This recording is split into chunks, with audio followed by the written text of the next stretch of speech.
সাল্লাল্লাহু আলাইহি ওয়াসাল্লাম নীরবতা অবলম্বন করেছেন, তো কিছুই বলার সুযোগ নেই। কিন্তু কিছুক্ষণ পরে আমার রাসূল সাল্লাল্লাহু আলাইহি ওয়াসাল্লাম তিনি ডেকে বলছেন, ও আবু বাবা, তোমার খেজুরের গাছটা তুমি যদি এমনিতে না দাও, কত টাকা কত পয়সা হলে তোমার গাছ বিক্রি করবে? টাকা দিয়ে বিক্রি করবে? টাকা দিয়ে? আবু বাবা তখন বলে, হুজুর বলছেন কি এমনিতেও দেবো না, টাকা দেবো না, আমার গাছ আমারই থাকবে, আমি কাউকে দিব না। আর তো কিছু বলার সুযোগ নেই বন্ধু আমার। কিন্তু কিছুক্ষণ পরে তৃতীয়বার আমার রাসূল ডেকে বলছেন, আবু বাবা শুনে নাও, আজকে তোমার একখানা খেজুরের গাছ তুমি যদি তিন বাচ্চার হাতে তুলে দাও, আমি রাসূল তোমার সঙ্গে ওয়াদা করছি ওই একটা দুনিয়ার খেজুরের গাছের জন্য জান্নাতের একখানা খেজুরের গাছের জামিনদার আমি রাসূল তোমার জন্য হয়ে যাব।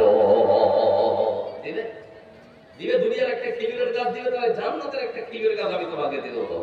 তারপরেও সেই আবু বাবা সাহাবী বলে, হে আল্লাহর রাসূল, গাছ আমার এমনি তো দেবো না, টাকা তো দেবো না, জান্নাতের একটা খেজুরের গাছের বিনিময়ে আমার গাছ ওই কাউকে দিতে পারে না। বিশ্বনবী সাল্লাল্লাহু আলাইহি ওয়াসাল্লাম আর তো কিছু বলতে পারছেন না। সভা থেকে সেই মানুষটা সেই সাহাবী তো উঠে বাড়ি চলে গেছে। আপনারা যেমন বসে আছেন, তো ওই সাহাবীদের মধ্যে আরেকজন সাহাবী বসেছিল, তার নাম হলো আবু দাহদা রাদিয়াল্লাহু তাআলা আনহু। উঠে দাঁড়িয়ে তখন বলছেন, হে আল্লাহর রাসূল, একটা কথা বলবো। বলে, কি? আর আপনি তো অনেক কিছু করে বললেন, আপনার কথা শুনলো না, আমি কি একটু চেষ্টা করে দেখবো, অনুমতি দিবেন? আমি কি একটু চেষ্টা করবো? বলে, আমি এত কিছু করে বললাম, দিল না, তোমাকে কি দিলে মনে হচ্ছে? বলে, হুজুর চেষ্টা করতে কি ক্ষতি আছে? বলে, করো। আবু দাহদা রাদিয়াল্লাহু তাআলা আনহু অবক্ষণ চলে গেছেন তার বাড়ির দরজার সামনে। বাড়ির পড়ানোর পর থেকে বলে, ভাই আবু বাবা, আমি আবু দাহদা তোমার বাড়ির দরজার সামনে এসেছি, কিছু কথা আছে, তাড়াতাড়ি করে বেরিয়ে এসো। মানে আমাদের সমাজে যেমন হয় আর কি, আরে ভাই খেজুরের গাছ দিয়ে কথা বলবি নাকি? যদি ওই গাছ দিয়ে আবার কথা বলিস তো যাবো না। বেরিয়ে তো আসো। যেই বেরিয়ে এসেছে তখন হাতটা করে তখন বলে, ও ভাই আবু বাবা রে, দুনিয়ার কোন সম্পদ দুনিয়াবি কোন আলোচনা তোমার সঙ্গে করতে আসেনি, তোমার সঙ্গে ওই খেজুরের গাছটা নিয়ে কথা বলার জন্য এসেছি। বলে, মাথা ঠিক আছে? মাথা? বলে, কেন? বলে, মুহাম্মদ পৃথিবীর শ্রেষ্ঠ মানুষকে বলে আসলাম দিব না, তো তুমি এসেছো, তোমাকে কি দিব? তোমার কি মনে হয়েছে তোমাকে দিব? তোমাকেও দিব না। আবু দাহদা রাদিয়াল্লাহু তাআলা তিনি তখন বলছেন, ও ভাই আবু বাবা, তুমি দেবে কি দেবে না তোমার ব্যাপার, কিন্তু একটা প্রশ্ন করছি, বলে বলো। বলে, আচ্ছা বলো, মদিনার বাড়িতে সব থেকে বড় খেজুরের বাগানটা কার? বলে, তোমার। সব থেকে বড় খেজুরের বাগানটা কার? বলে, তোমার।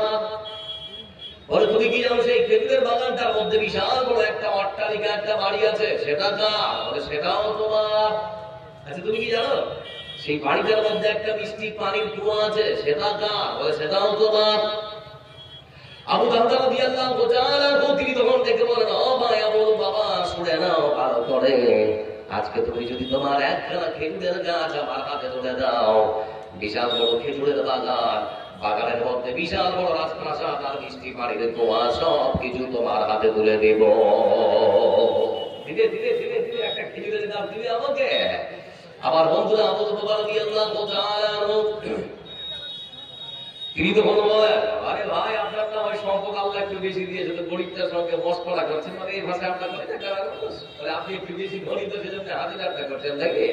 বলে, না ভাই, আমার দুনিয়ার কোন সম্পদ আমি তোমার কাছ থেকে আশা করিনি। শুনে নাও ভাই আমার, তুমি আমার এই সামান্য সম্পদে যদি রাজি না হও, আর যদি খেজুরের বাগান থেকে তোমাকে দিয়ে দেব, কিন্তু তোমার কাছ থেকে ওই একখানা খেজুরের গাছে কোনো বললে আজকে আমি দেব। তাকে দিতেই হবে, কারণ জান্নাত কেনার সুযোগ এসেছে। আমার বন্ধুরা, এই যে আবু দাহদা রাদিয়াল্লাহু তাআলা কথা শোনেন, আবু বকর রাদিয়াল্লাহু তাআলা তিনি তখন বলেন, ভাই সত্যি বলছেন? বলে, হ্যাঁ সত্যি বলছি। কথাবার্তা পাকাপাকি হয়ে গেল, গাছটা তার হাতে ধরে দেওয়া হয়েছে। এবার রাসূল সাল্লাল্লাহু আলাইহি ওয়াসাল্লামের কাছে গিয়ে আবু দাহদা রাদিয়াল্লাহু তাআলা তিনি তখন বলছেন, হুজুর কাজ হয়ে গেছে। বলে, কাজ হয়ে গেছে? বলে, কি কাজ? বলে, গাছটা নিয়ে চলে এসেছি। বলে, সর্বনাশ, কেমন করে আমরা তোমাকে দিতে রাজি হলো? নিশ্চয়ই কোন বড় ক্ষতি করেছো। আবু দাহদা রাদিয়াল্লাহু তাআলা তখন বলেন, হে আল্লাহর রাসূল, আমি ওই একখানা খেজুরের গাছ কেনার জন্য আমার বিশাল বড় খেজুরের বাগান, আর বাগানের মধ্যে বিশাল বড় রাজপ্রাসাদ, রাজপ্রাসাদের মধ্যে আমার যে বৃষ্টি পানিতে তোমার সব খেজুর বিধিব একখানা খেজুরের গাছ কিনেছি। এতগুলো বিনিময়ে একটা খেজুরের গাছ আছে না, নিয়ে যখন এসেছো তো দিয়ে দাও, নিয়ে যখন এসেছো তো দিয়ে দাও, গাছটা দিয়ে দাও। এতিমবার চালাতে বলে হুজুর দেবো না। কেন বলে আপনি তার সঙ্গে যাবো ওয়াদা করেছিলেন, আপনি যদি আমার সঙ্গে সেই ওয়াদা করেন ওই একটা গাছের বিনিময়ে জান্নাতে একটা খেজুরের গাছের আপনি যদি জামিনদার হতে চান, তাহলে পরে খেজুরের গাছটা তুলে দেবো, না হলে পরে আমি খেজুরের গাছ তার হাতে দিব না। বিশ্ব নবী সাল্লাল্লাহু আলাইহি ওয়াসাল্লাম তিনি তখন বলেন, ও মুহাম্মদ শুনে নাও, তোমার মতো মানুষ যে পৃথিবীর মধ্যে একখানা খেজুরের গাছ কেনার জন্য একখানা বাগান বিলীন করে দিতে পারে, একখানা বিশাল বড় রাজপ্রাসাদ বিলীন করে দিতে পারে, সেই মানুষটার জন্য আমি রাসূলুল্লাহ সাল্লাল্লাহু আলাইহি ওয়াসাল্লাম জান্নাতের মধ্যে একখানা খেজুরের গাছ তোমার জন্য নয়, বরং শুনে নাও আবু দাদা, তোমার জন্য আমি রাসূল জান্নাতের মধ্যে একখানা জান্নাতের খেজুরের বাগানের জামিনদার হয়ে গেলাম। মানে আল্লাহ দিয়েছে ধন, যেমন করে ওই জান্নাত কিনতে হবে। আজকে আপনাদের কাছ থেকে বন্ধু আমার খেজুরের বাগান চাই না, আপনাদের দেওয়া অর্থ সম্পদ থেকে সব থেকে মূল্যবান সম্পদ চাই না, কিন্তু আপনার অর্থ সম্পদ থেকে কিছু কিছু করে এই মাদ্রাসার উন্নতি করতে আমরা দিতে পারবো না, পারবো না। তাহলে ইনশাআল্লাহ সবাই বলে ইনশাআল্লাহ। বন্ধু আমার যারা বসে আছে, আপনার শরীরটা নিয়ে চিন্তা করেছেন কি আল্লাহ আপনাকে কত নিয়ামত দিয়েছে?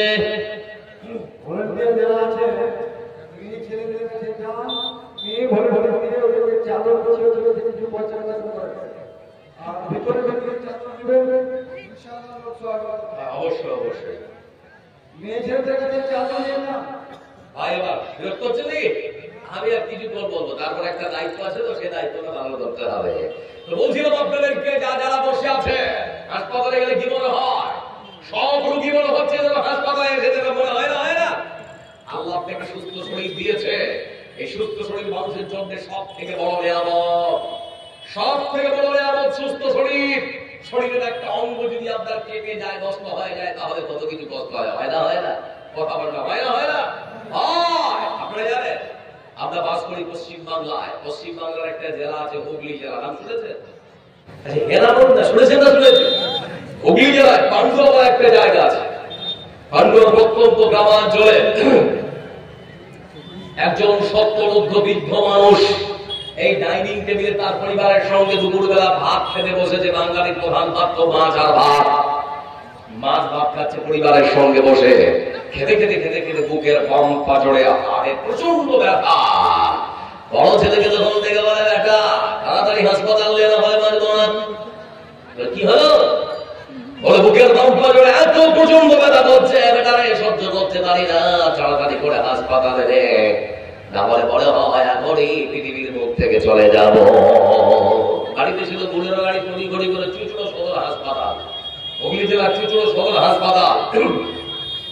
চুচুড়ো সদর হাসপাতালে নিয়ে যাওয়ার পর ডাক্তার ইসিজি করেছে, রক্তের নমুনা নিয়েছে, দেওয়ার পর বিকেল 4টার সময় রিপোর্ট দেওয়ার পর তার বড় ছেলেকে ডেকে বলেছে, ভাই আমার, আপনার বাবার হার্টের মধ্যে ব্লকেজ ধরা পড়েছে, ভাই সার্জারি না করলে আপনার বাবা যে কোনো মুহূর্তে মারা যেতে পারে। বলে স্যার তাহলে একটা কাজ করুন না, অপারেশন শুরু করুন। বলে আমাদের এই হাসপাতালে সেরকম কোনো প্রযুক্তি নেই, নিয়ে চলে যান কলকাতার কোনো নার্সিং হোমে। আর বন্ধু আমার বিকেলবেলা তার বড় ছেলে ঠিক সেই সময় অ্যাম্বুলেন্স করে তার বাবাকে রওনা দিয়েছে কলকাতার দিকে। কলকাতায় নিয়ে যাওয়ার পর সিটি নার্সিং হোম, সে নার্সিং হোমের মধ্যে অ্যাডমিট করা হলো তার বাবাকে। রাত তখন 8:30 বাজে বন্ধু আমার। 8:30টার সময় তার বাবাকে অপারেশন থিয়েটারে অপারেশন করার জন্য ঢোকানো হচ্ছে। রাত 8:30টার সময় আমার বন্ধুর ডাক্তার তার বাবার বাই সার্জারি করার জন্য তার বাবার বুকটাকে কেটে চিরে ফেড়ে কাঁচা করেছে।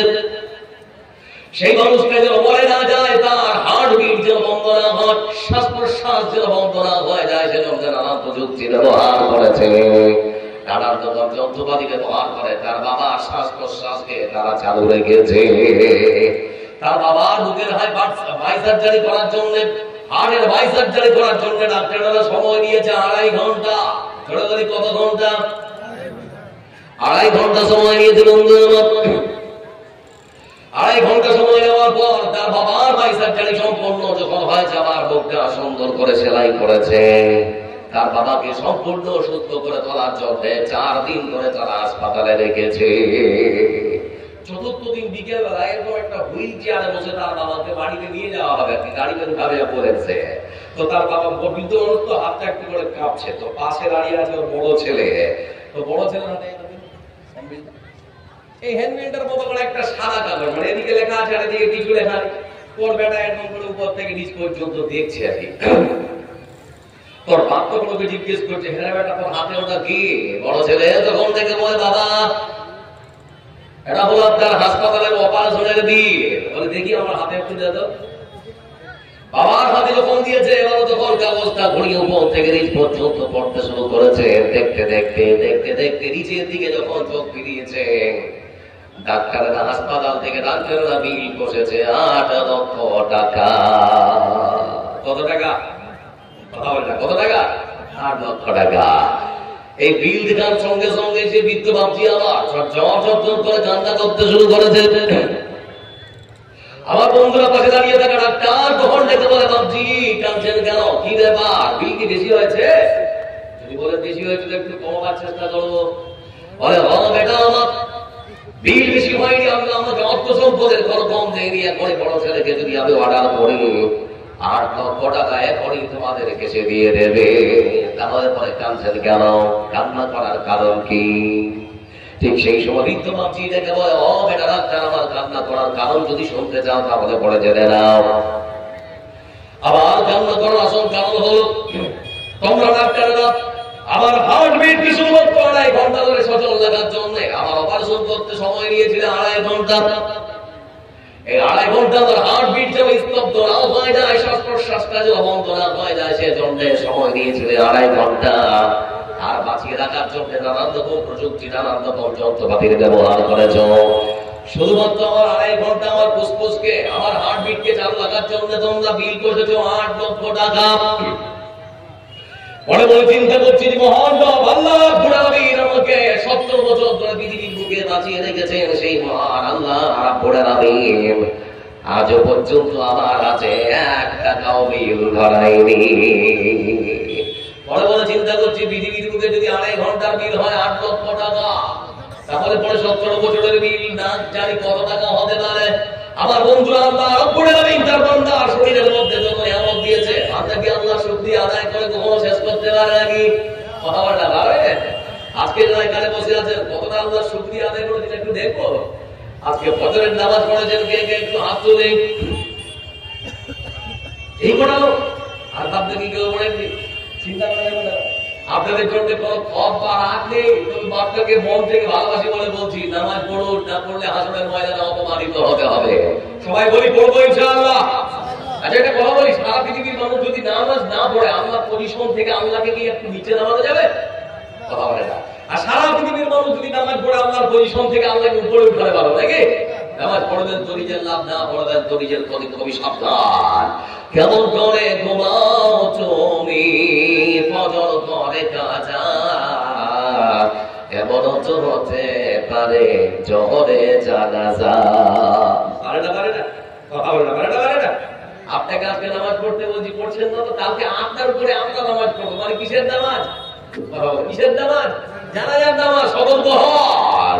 মুসলিম হয় না জন্ম নিলে মুসলমানের ঘরে, কাফের মুমিন তফাৎ হয় নামাজের উপরে। মুসলিম হয় না জন্ম নিলে মুসলমানের ঘরে, কাফের মুমিন তফাৎ হয় নামাজের উপরে। এই জীবনে নামাজ যেন, এই জীবনে সালাত যেন হয় না তবু কাজা, এমন তো হতে পারে জহরে জানাজা। মানুষ এমন তো হতে পারে জহরে জানাজা। বেনামাজি পাবে না গায়ে নবীর শাফায়াত, হবে শেষ ঠিকানা, আঘাতার আঘাত, বেদাবাজি পাবে না নবীর শাফায়াত, গজব হবে শেষ ঠিকানা, আঘাতার আঘাত। নামাজ বিদে পড়ো পারে, নামাজ বিদে পড়ো পারে, পাবে না সে জাযা। এমনও তো হতে পারে জহরে জানাজা, মানুষ এমনও তো হতে পারে জহরে জানাজা। সবাই বলি নামাজ পড়বো ইনশাআল্লাহ, সবাই বলি, সবাই বলে। আল্লাহ তাদের সম্মান দিয়েছে, না আপনার না আল্লাহ। কার এটা? কার? কার? তারপরও বান্দা বলে আমার ধন, আমার ধন। আর আপনার তো কি বলে? পাগল বলে না, তোর কি বলে? আমার কি? বিশ্বনবী সাল্লাল্লাহু আলাইহি ওয়াসাল্লাম তিনি বলেছেন, বান্দা তোর ধন তোর না কিছুই নেই, যা করে তুই ছিঁড়ে হজম করেছিস সেটা তো, আর যা পেটের মধ্যে গিয়েছে সকালবেলা টয়লেটে গিয়েছিস পায়খানা করেছিস সেটা তোর, আর দুনিয়ার তোর সম্পদ তোর কখনো হতে পারে না। এজন্য বিশ্বনবী সাল্লাল্লাহু আলাইহি ওয়াসাল্লাম তিনি বলেন, ইয়াতবাউল মাইয়িতা সালাতাতুন ফায়ারজিউ ইসনানি ওয়া ইয়াবকা ওয়াহিদুন ইয়াতবাউহু আহলুহু ওয়া মালুহু ওয়া আমালুহু। রাসূলুল্লাহ সাল্লাল্লাহু আলাইহি ওয়াসাল্লাম তিনি বলেছেন, বান্দা শুনুন, অবাক করে একটা হাদিস বলছি, আমার দিকে চেয়ে থাকুন। যদি হাদিসটা খালি মাথায় ঢুকে যায় না, তার পকেট থেকে টাকা এমনিতেই বের হবে। লক্ষ্য করে দেখুন বন্ধুরা, লক্ষ্য করে দেখুন বন্ধুরা, বিশ্বনবী সাল্লাল্লাহু আলাইহি ওয়াসাল্লাম তিনি বলেছেন, সুন্দর করে একজন মানুষের শরীর থেকে যখন দৌড়টা বের হয়ে যায় বন্ধু আমার, সে মানুষটাকে সাদা কাপড় পরিয়ে কবর পর্যন্ত যখন নিয়ে যাওয়া হয়, বাড়ি থেকে সেই মানুষটার সঙ্গে কবর পর্যন্ত 3 কানা জিনিস যায়। কটা? কথা বলেন কটা? 3টা। প্রথম নম্বরে যায় মসজিদের যে খানে করে আপনাকে নিয়ে যাওয়া হচ্ছে সেটা। দ্বিতীয় নম্বরে যেটা যায় বন্ধু আমার, আপনার আত্মীয় স্বজন পরিবার পরিজন যারা জানাজা পড়তে এসেছে, যারা দাফন করার জন্য এসেছে তারা যায়। আর তৃতীয় নাম্বার যেটা যায় সেটা হলো এ দুনিয়ার বুকে যে ভালো আমল কিংবা খারাপ আমল করছেন আপনি, সেটা কবর পর্যন্ত যায়। আবার যখন আপনাকে কবরের মধ্যে রেখে দেওয়া হয়, কবর থেকে তলব করা দুটো জিনিস ফিরে চলে আসে, ফিরে চলে আসে মসজিদের যে খানে করে আপনাকে নিয়ে যাওয়া হয়েছিল, সেটা কি কবরের কাছে রেখে দেওয়া হয়? রাখা হয় না বন্ধু আমার, চলে আসে ফিরে। আর যারা আপনাকে মাটি দিতে গিয়েছিল, আপনার বন্ধু বান্ধব, আপনার নিজের ছেলে যদি হয়, তারপর কবরের পাশে দাঁড়িয়ে আপনাকে বাবা হলেও পাহারা দিতে পারে না, কিংবা আপনার বড় ভাই যদি হয় তারপরও পাহারা দিতে পারে না। সবাই কাপড় হয়ে গেলে পরে যে যার মতো করে বাড়িতে চলে আসবে। এখন বন্ধু আমার দিকে তাকা, মাত্র 2 মিনিট আমার দিকে তাকা। বলছিলাম বন্ধু আমার, মানুষ যখন মারা যায় সঙ্গে সঙ্গে মানুষের শরীর থেকে 3টা জিনিস হারিয়ে যায়। কটা? একটু কথা বলেন। 3টা জিনিস হারিয়ে যায় বন্ধু আমার। তার মধ্যে প্রথম নাম্বার যেটা সেটা হলো মালিকানা হারিয়ে যায়। দ্বিতীয় নাম্বার যেটা সেটা হলো তার পরিচয় হারিয়ে যায়। তৃতীয় নাম্বার তার নাম হারিয়ে যায়। মালিকানা শেষ, নাম শেষ, পরিচয় শেষ। মালিকানা শেষ, নাম শেষ, পরিচয় শেষ। বুঝতে পারছে নাকি? আমার দিকে তাকা। আমার বন্ধু লক্ষ্য করে দেখুন, কোন মানুষের শরীর থেকে যখন রোগ বেরিয়ে যায়, বেরিয়ে গেছে, আর আপনার ফিরোজামতি ভাই 500 টাকা দিয়েছে, আচ্ছা আল্লাহ কবুল করো সাথে আল্লাহ আরেকদিন। লক্ষ্য করে দেখুন বন্ধু, সেই মানুষটিকে সুন্দর করে সাদা কাপড় দিয়ে বারান্দায় ঢেকে রেখেছে, তার পরিবার পরিজন আত্মীয় স্বজন একটা বার করা মানুষদের মুখটা দেখবার জন্য তারা ছুটে আসছে। একটা বার মুখটা দেখার জন্য যারা দূর দূরান্ত থেকে ছুটে আসছে বন্ধু আমার, তারা কেউ সেই দিন বলবে না আব্দুল জাব্বার কোথায়, গাফফার কোথায়, আব্দুল সাত্তার কোথায়, কেউ বলবে না। নাম ধরে কেউ ডাকবে না, পরিচয় জানতে চাইবে না। সেদিন সবাই বলবে লাশটা কোথায়, লাশটা কোথায়। কি বলবে? লাশ। নাম বলবে? নাম বলবে? হ্যাঁ, বলবে না, নাম বলবে। রুহটা বেরিয়ে যাওয়ার সঙ্গে সঙ্গে লাশ, নাম শেষ, পরিচয় শেষ, মালিকানা শেষ। কত অর্থ সম্পদ ইনকাম করেছেন আপনি, পরিবারের জন্য বলার সঙ্গে সঙ্গে মালিকানা আপনার ছেলের হাতে। কি করেছে? কিছু করে যা, এমন কিছু করুন যাতে করে আল্লাহ আপনার জন্য, আল্লাহ আপনাকে কবুল করে এবং পরকালের বদলা হিসেবে আপনি জান্নাত পেতে পারেন, এমন কিছু কাজ করুন। বলছিলাম বন্ধু আমার, দুঃখ লাগে আজকে যারা এখানে বসে আছে, কি বলবো, কোনটা বলবো আর কোনটা ছাড়বো, সময় অতিক্রম। আজকে মসজিদের সার্ভে করা হচ্ছে যে সরকারি জায়গায় মসজিদ আছে নাকি সেজন্য ভেঙে ফেলা হচ্ছে।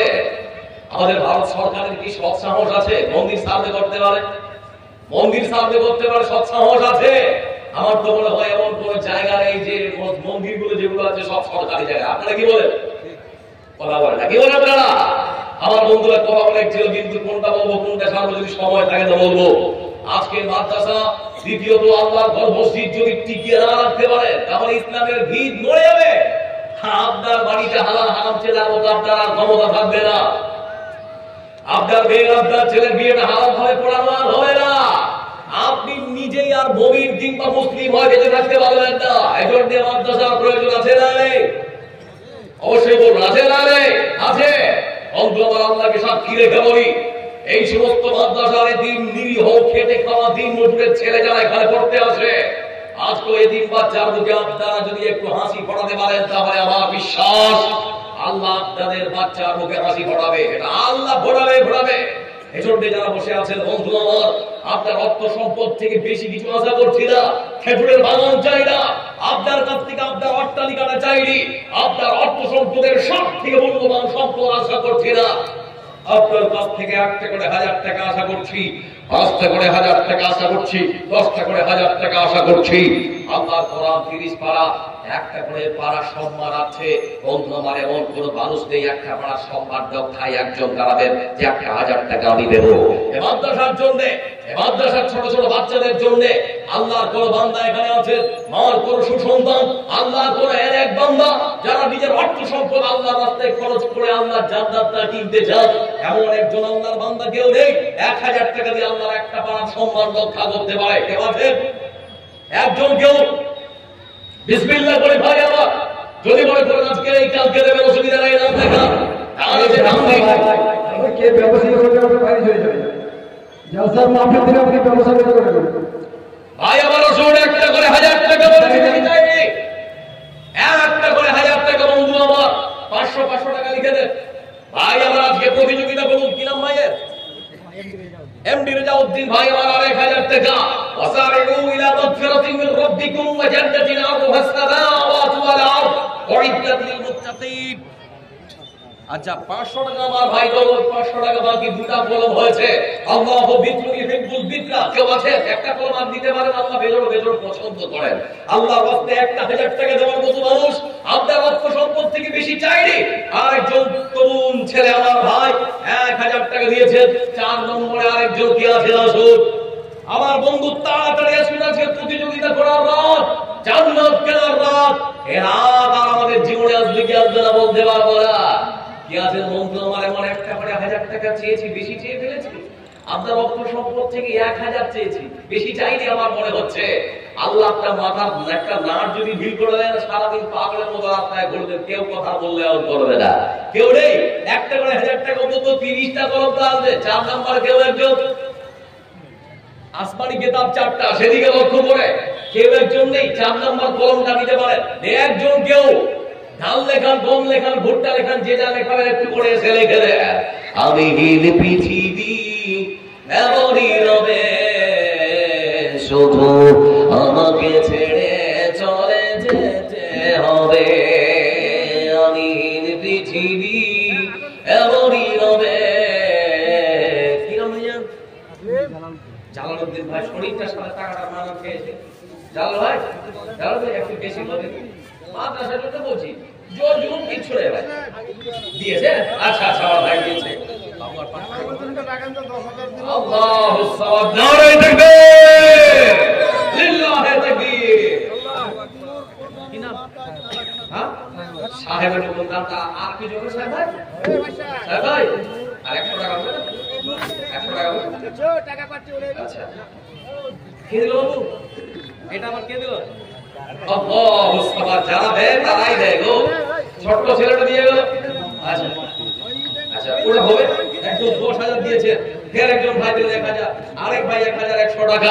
আল্লাহ তুমি কবুল করো। আল্লাহু সাল্লি আলাইহি, আল্লাহু বারিক আলাইহি। ভাই চাদর যাচ্ছে। রাজুলুন তাসাদ্দাকা বিসাদাকাতিন ফাআহা হাত্তা লা তাআলামা শিমালুহু মা তুনফিকু ইয়ামিনুহু। আল্লাহ সেই দানকে বেশি পছন্দ করে যারা ডান হাতে দেয় বাম সমাজ জানতে পারে না, আপনি চুপ করে দিলেন, আপনার পাশে থাকা মানুষটা জানতে পারলো না। একটা কোরআনের টাকা দেবেন, একটা কোরআনের টাকা দেবেন মাত্র 200 থেকে 250 টাকা নিয়ত করুন, অথবা এক বস্তা সেভিংসের পয়সা দেবেন। আচ্ছা, মুরতজাদের মা দিয়েছেন 1 কারাত, এটা আল্লাহ তুমি কবুল করো। আল্লাহুম্মা সাল্লি আলাইহি আল্লাহু বারিক আলাইহি। আরেক ভাই দিয়েছেন 200 টাকা, 10,000 টাকা কে দিবে? এদিকে আছেন কে? ওই জালালউদ্দিন ভাই, কই কই একটা হাত তুলবেন। নাম করেন, নাম করেন। জালালউদ্দিন ভাই কই গো? 10,000 টাকা দিলেন, একটু আসেন কাছে, চেহারাটা দেখবো। জালালউদ্দিন ভাই, আচ্ছা জালালউদ্দিন ভাই কই যে? চিনতো পারি না, আল্লাহটাও আসে না। জালালউদ্দিন ভাই একটু আসেন ভাই। 10,000 টাকা দিয়েছেন আপনি, আপনার মনটা কত বড়। আপনার অর্থ সম্পদ থেকে 10,000 টাকা বের করে দেওয়া চারটিকারই কথা হয়। একটা করে 1000 টাকা চেয়েছি ভাই আমার ওষুধ, একটা করে 1000 টাকা 7টা হয়েছে। 8 নম্বর একজন কেউ, 8 নম্বর একজন কেউ দরওয়ালি বলে যাবে স্বামীর কথা, সাজাবে নতুন সংসার। যারা আমাদের বাবুজি মানে কাজ করছে, তারা ইচ্ছা করছে ব্যবসা শুনবো। যাদের খাওয়ার ইচ্ছুক যারা আছেন, যারা ঘরে খাওয়া দাওয়া করে আসেন, ওনারাও ব্যবসা শুনতে আসছে, আপনাদের খিদমতে দাঁড়িয়ে আছে। আসুন ভাই, আমার চর্চা করে একটু অংশগ্রহণ করুন, তাড়াতাড়ি করে আসুন। দরওয়ালি ভুলে যাবে স্বামীর কথা, সাজাবে নতুন সংসার। সন্তান ভুলে যাবে দুটো দিন পরে, কে ছিল পিতা যে তার। ঘরওয়ালি ভুলে যাবে স্বামীর কথা, সাজাবে নতুন।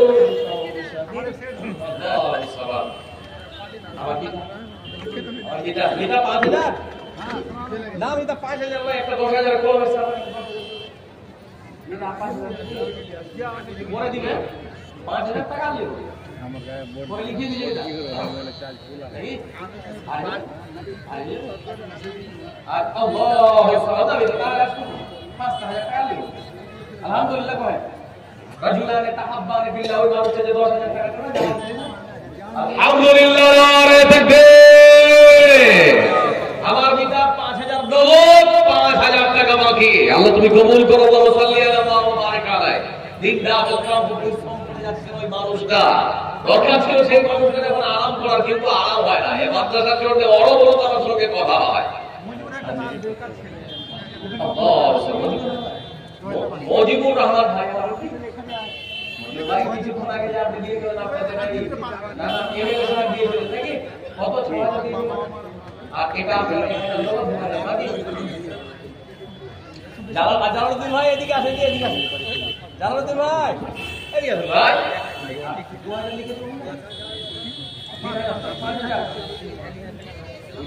আল্লাহু সালাম।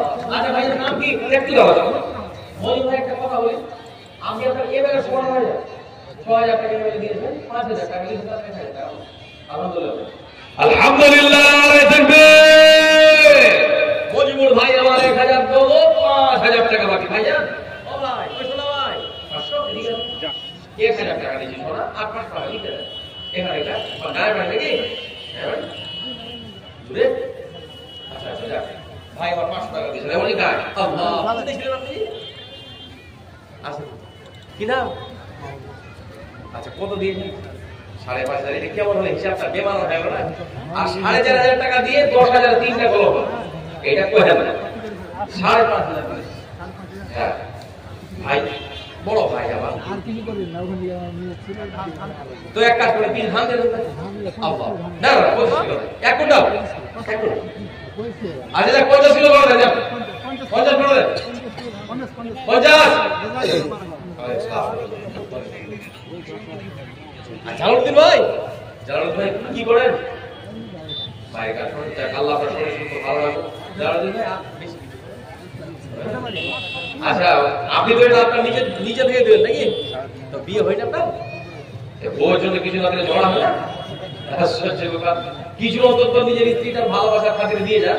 1,000 টাকা 10,000 দিয়ে দেবো, 10,000 টাকা দিয়ে তো দিয়ে দেন। দাদা বল শুনছে আমার, আমাকে দেখতে হয়েছে, বাড়িতে গিয়ে একদম ঝড় লেগে যাবে।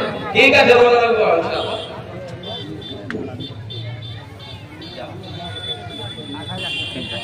জানাবেন ভাই 1000 টাকা দিয়েছেন আপনার বউয়ের লেগে আর বোনটার লেগে খুব ভালোবাসবে দেখে আপনারা কি বলে যদি দেয়